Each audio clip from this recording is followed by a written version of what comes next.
अस्सलामुअलैकुम नाजरीन, आप देख रहे हैं ड्रामा सीरियल इश्क तुमसे हुआ, जिसकी आने वाली एपिसोड बहुत होने वाली है इंटरेस्टिंग। आप देखेंगे कि हर मुश्किल के बाद आसानी आती है। यही हुआ गुल के साथ, क्योंकि गुल ने हर बात पर सब्र किया तो अल्लाह ताला ने उसे सब्र का इनाम दिया अहमर की शक्ल में। क्योंकि अहमर को जब ये सब कुछ पता चला कि गुल के साथ ये कौन कर रहा है, उसके बाद उसे अपने दिल में एहसास हुआ कि मैं गुल के साथ बहुत बुरा कर रहा था किसी के कहने में आकर। इसलिए उसे सच्चे दिल से गुल से माफ़ी मांग ली और गुल ने भी उसे माफ़ कर दिया।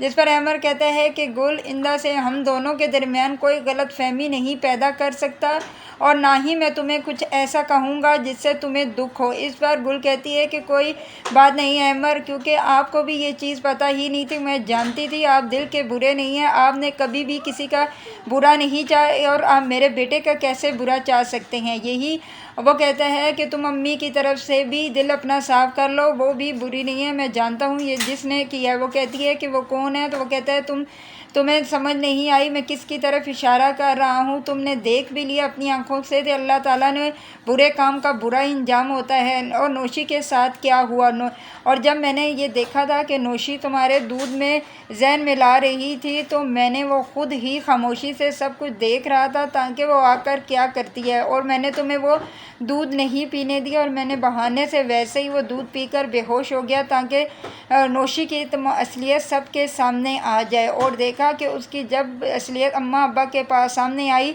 तो वो खुद ही हैरान होगी नौशी के इन सब को ये चीज़ कैसे पता चली। और तुम जानती हो कि मैं तुम पर आँच भी नहीं आने देता। मैं जानता था कि नौशी के दिल में भी कुछ ऐसी बात है जो तुम्हें और मेरे आने वाले बच्चे को नुकसान पहुंचा सकती है, लेकिन मैं ये चीज़ अम्मा को नहीं बता सकता था क्योंकि अम्मा के दिल में बहुत उसके लिए प्यार है और जब मैं उन्हें बताता तो उन्हें बहुत दुख होता। इसीलिए मैंने कहा था कि मैं इसे रंगे हाथों पकड़ूंगा ताकि सबके सामने इसकी असलियत आ जाए। अब मैंने तुम नौशी की तरफ से परेशान मत हो, मैंने नौशी को पुलिस के हवाले कर दिया है, उसे अल्लाह ताला ने खुद ही सज़ा दे दी है।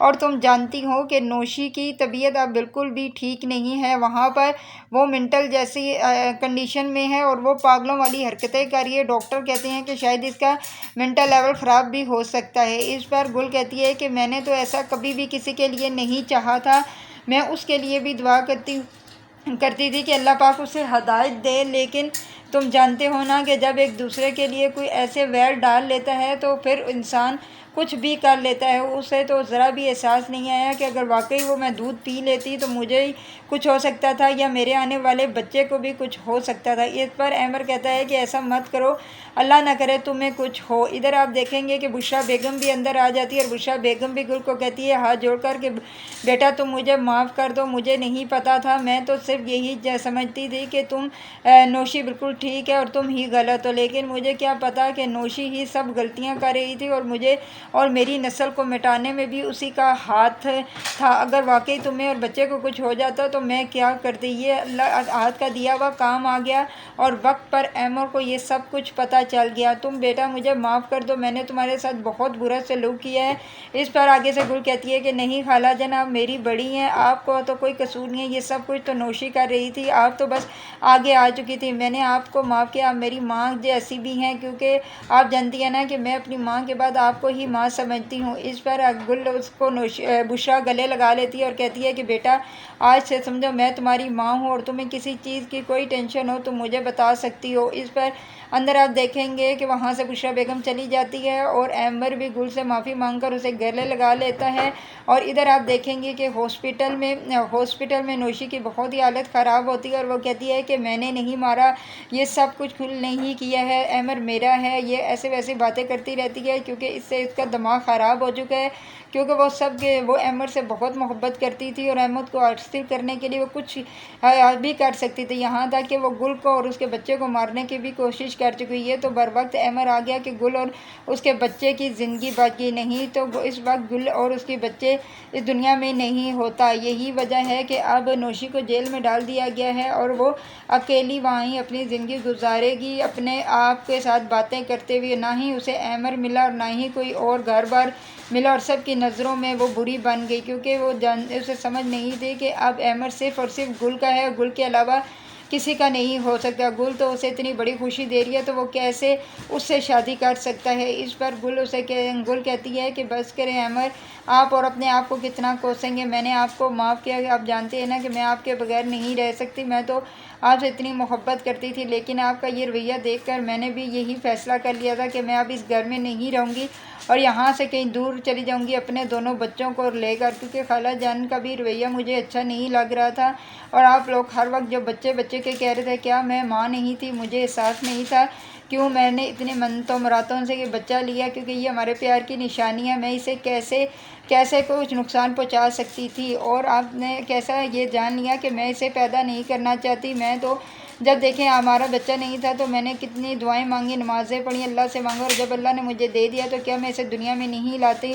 दूसरी तरफ आप देखेंगे कि नोमी और सुरैया को भी सज़ा मिल चुकी है दुनिया में ही, क्योंकि उन्होंने जो गुल और उसकी माँ के साथ बुरा सलूक किया, अल्लाह ताला ने उसे दुनिया में ही सज़ा दे दी, क्योंकि जो जैसा करता है वैसा ही बरता है। इसीलिए अब सुरैया को भी एहसास हो चुका है कि जितना मैंने गलत इन दोनों के साथ किया था, अल्लाह ताला ने उतना ही मेरे साथ भी गलत किया, और अल्लाह ताला ने नोमी को आपाद करके मेरे सामने एक सज़ा मेरी मुकर्रर कर दी। दूसरी तरफ आप ये भी देखेंगे कि फ़ातिमा को भी अपनी गलती का एहसास हो चुका था और वो गुल से माफ़ी मांग चुकी थी। इसकी वजह से अल्लाह ताला ने उस पर करम किया और उसे खैर खैरियत से उसका बेटा मिल चुका, जिस पर फ़ातिमा बहुत खुश होती है। और फ़ातिमा अपने मियाँ को कहती है और अपनी सास को ये सब कुछ हमें गुल की बदौलत मिला है, क्योंकि गुल के साथ हमने बहुत बुरा सलूक किया था और मैंने गुल को जाकर माफ़ी मांगी।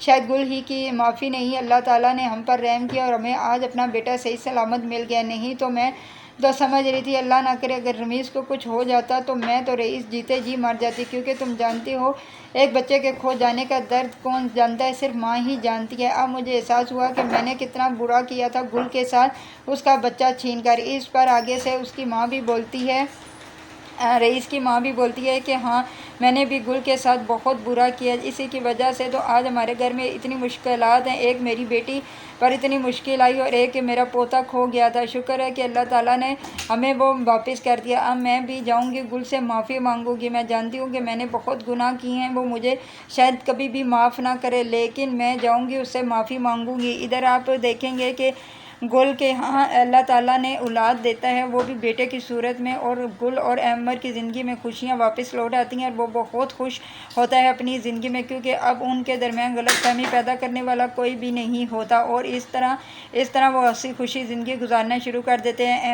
अमर और गुल अपने दोनों बच्चों के साथ, और ये होती है हैप्पी एंडिंग। अगर आप लोगों को वीडियो अच्छी लगे तो प्लीज़